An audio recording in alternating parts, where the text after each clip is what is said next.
Formula E apa kabar? Nanti.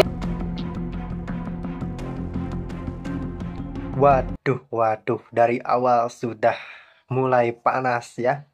Rekan-rekan sekalian, kali ini kita akan mengulas bagaimana berjalannya kelebihan bayar di era Anies Baswedan. Waduh, ini modus macam apa lagi, Min? Kok kelebihan bayar? Nah, jadi begini rekan-rekan. Jadi di era Anies Baswedan, khususnya di DKI, banyak terdapat anggaran-anggaran yang sangat dan cukup tidak masuk akal. Pada saat itu, Anies Baswedan mengatakan bahwa itu adalah kelebihan bayar. Padahal pengamat-pengamat politik sudah mewanti-wanti KPK bahwa ini benar-benar modus korupsi baru yang berkedok kelebihan bayar.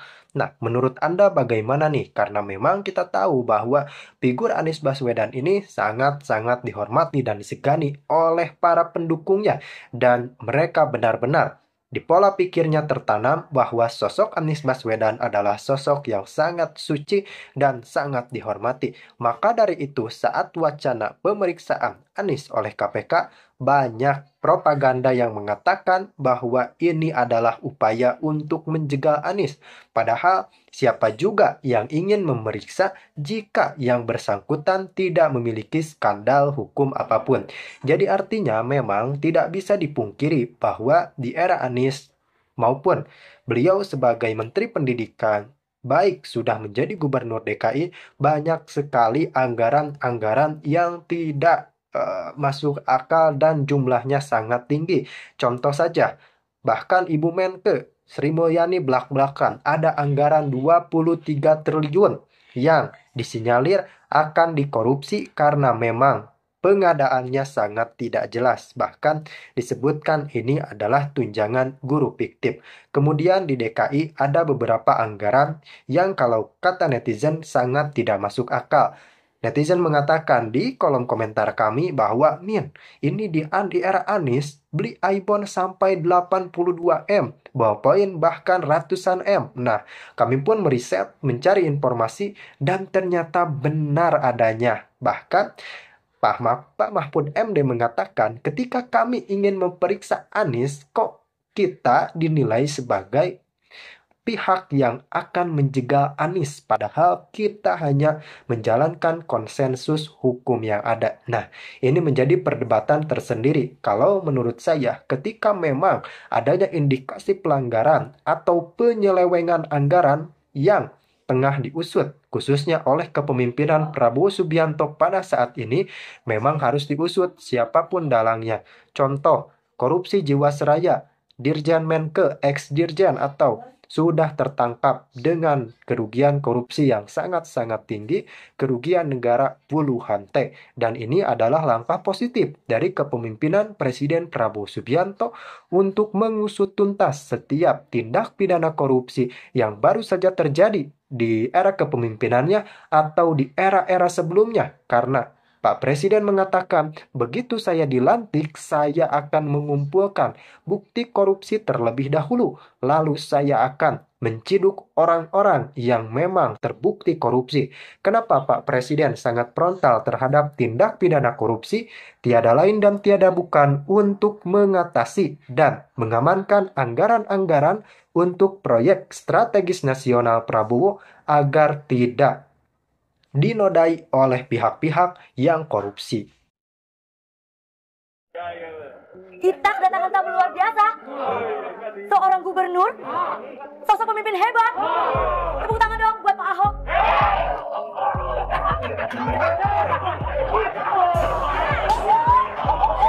Luruskan dan melengkapi data roasting Kiki Saputri kepada Anies Baswedan. Artikel oleh Nafis. Mungkin setelah membaca judul tadi guys, ada yang berpikir bahwa penulis tidak suka dengan apa yang dilakukan oleh komedian bernama Kiki Saputri kepada Anies Baswedan. Tentu tidak guys, penulis malah senang melihat Kiki Saputri merosting Anies Baswedan dalam sebuah acara yang ditonton banyak orang dengan harapan akan membuka mata rakyat Indonesia, khususnya rakyat Jakarta, tentang kualitas kepemimpinan Anies Baswedan selama ini.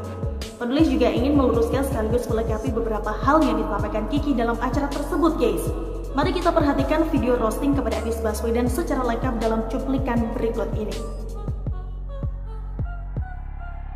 Ketika Kiki Saputri masuk ke dalam ruang interogasi, Andika Pratama, Surya Insomnia, Wendy Cagur, dan Andre Taulani sudah merasa gimana gitu guys. Andre tepuk tangan, Wendy kucar kacir, Surya cari posisi aman, dan Andika Pratama ini langsung ngambil kardus untuk menutup kepalanya di kolong meja guys. Saat Kiki mulai merosting Anies Baswedan dengan mengatakan, kita kedatangan tamu luar biasa, seorang gubernur, sosok pemimpin hebat. Tepuk tangan dong buat Pak Ahok. Langsung disambut gelak tawa penonton. Andre Taulani seperti lemas, tidak berdaya guys, tidak bisa berkata-kata. Surya langsung menutup wajahnya dengan karton karena mungkin menahan tawa. Andika masih nyungsep di bawah kolong meja, dan Wendy seperti salah tingkah, tidak menyangka jika Kiki berani mengatakan demikian. Salut banget pada Kiki Saputri. Dalam roasting selanjutnya guys, Kiki Saputri juga menanyakan apa kabar Formula E kepada Anies Baswedan. Rakyat harus tahu jika Anies Baswedan ini bungkam setelah ditanya Formula E yang sekarang mulai diusut oleh KPK. Anies Baswedan yang biasanya lancar merangkai kata manis, tapi malah bungkam ditanya tentang Formula E. Hanya ditanya doang, tapi bungkam. Tanya kenapa? Kiki juga mengatakan tidak ada hasil yang mengkhianati proses sehingga Anies Baswedan bisa menjadi gubernur DKI Jakarta meskipun pernah direshuffle oleh Presiden Jokowi guys. Mungkin Kiki ini lupa ya jika Anies Baswedan menang dalam Pilkada DKI Jakarta yang merupakan pilkada terburuk dalam sejarah pilkada di Indonesia. Sekilas Kiki ini sempat menanyakan kenapa Anies Baswedan direshuffle oleh Presiden Jokowi.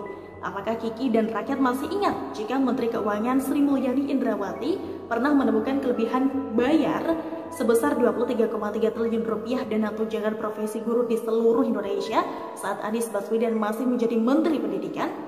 Setelah kasus ini terkuak guys, Forum Masyarakat Peduli Pendidikan atau FMPP bersama tim advokasi Jakarta Bersih atau TAJI melaporkan mantan Menteri Pendidikan dan Kebudayaan Anies Baswedan ke Komisi Pemberantasan Korupsi atau KPK terkait over budgeting guru 23,3 triliun rupiah tersebut.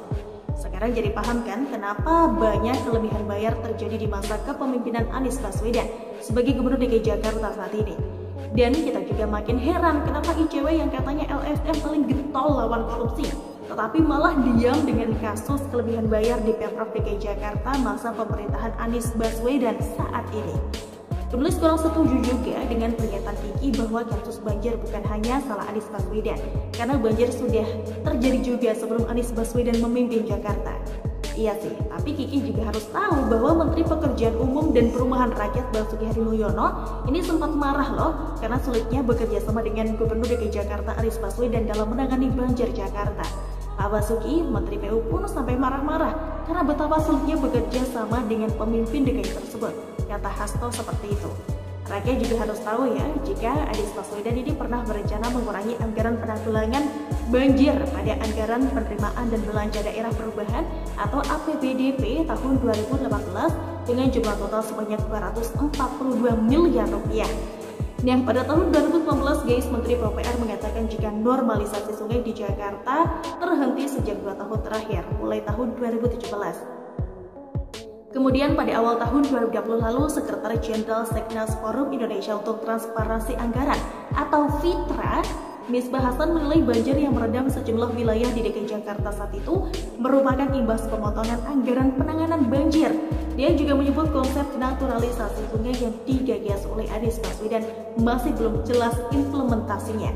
Pemotongan anggaran penanganan banjir berdampak pada banjir yang terjadi di DKI Jakarta sejak 31 Desember 2019 hingga saat ini, kata Misbah. Pada akhir tahun 2020 lalu guys, pemerintah pusat melalui Kementerian Pekerjaan Umum dan Perumahan Rakyat atau PUPR juga menagih komitmen pemerintah Provinsi DKI Jakarta untuk melakukan pembebasan lahan agar normalisasi sungai dapat segera berjalan. Ada yang tahu kenapa PUPR menagih komitmen Pemprov DKI di bawah kepemimpinan Anies Baswedan? Karena pembebasan lahan untuk normalisasi sungai terhenti sejak Anies Baswedan menjabat sebagai Gubernur DKI Jakarta guys. Dan beberapa hari yang lalu, Wakil Ketua Komisi E DPRD DKI Jakarta Anggara Wicitra Sastro Amijoyo menyebutkan jika Pemprov DKI Jakarta membatalkan anggaran normalisasi sungai sebesar 160 miliar rupiah dengan alasan defisit anggaran. Tapi pada tahun yang sama, Pemprov DKI Jakarta ini malah membayar biaya Formula E sebesar 180 miliar rupiah dengan cara utang di Bank DKI. Pada tanggal 30 Desember 2015, Dispora membayar termin kedua sebesar 10 juta pound sterling atau 180 miliar rupiah menggunakan APBD, sehingga total yang disetor adalah 360 miliar rupiah. Sementara itu anggaran pembebasan tanah normalisasi Kali Ciliwung 160 miliar rupiah malah dibatalkan. Begitu kata dari Anggara, guys. Jika ada yang masih nyinyir Jakarta tetap banjir setelah Jokowi jadi presiden, silakan tanyakan kepada Anies Baswedan kenapa dia memotong anggaran banjir dan menghentikan program normalisasi sungai setelah dia menjabat sebagai Gubernur DKI Jakarta 2017 silam. Penulis juga mau meluruskan informasi yang disampaikan oleh Kiki Saputri bahwa Anies Baswedan membangun Jakarta International Stadium atau JIS. Partainya, guys, proses pembangunan Jakarta International Stadium tersebut melibatkan 5 gubernur dan dibangun dalam waktu 11 tahun. Pada pertengahan tahun 2014 lalu, Jokowi ini meletakkan batu pertama atau groundbreaking proyek Jakarta International Stadium atau JIS saat beliau masih menjabat sebagai Gubernur DKI Jakarta setelah menang kasasi.